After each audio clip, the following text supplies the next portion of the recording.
I'm Stephen Taylor. I coach cycling, triathlon, and personal training.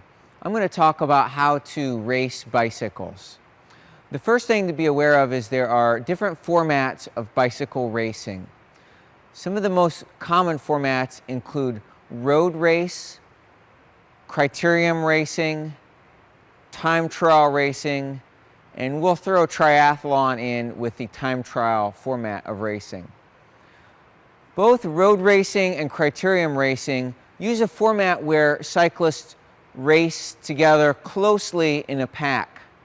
This is very technical racing and requires a fairly high degree of skill to do safely and effectively.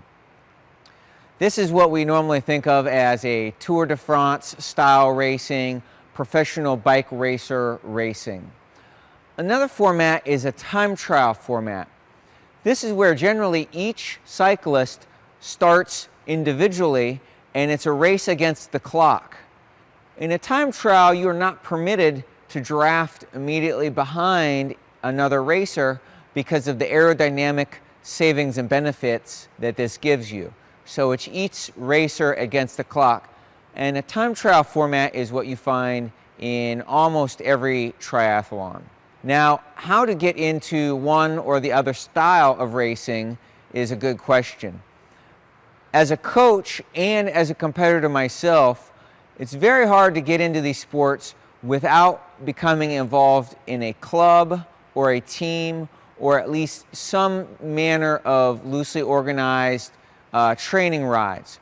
Try to find a mentor or someone who's more experienced who can help you out and show you the ropes, show you the techniques, show you the way to train and the strategies involved.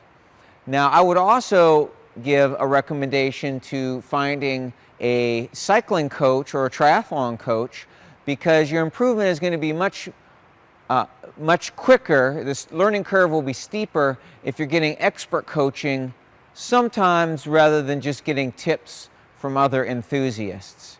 Finally, you'll probably want to find a team or club to race with because these sports are much more fun when you're doing them with other people. So it gives you someone to train with and to race with, and that's really the way to get into bicycle racing, is to find a club to work with. Finally, if you want to do bicycle racing and you want to do well, be aware that it takes a fair amount of time for training and practice. So don't be stingy on the amount of time that you train. The good news is everybody needs exercise, and this is a really fun form of exercise. So you'll get your exercise for health and fitness in while also participating in a sport that can be a lot of fun and very thrilling.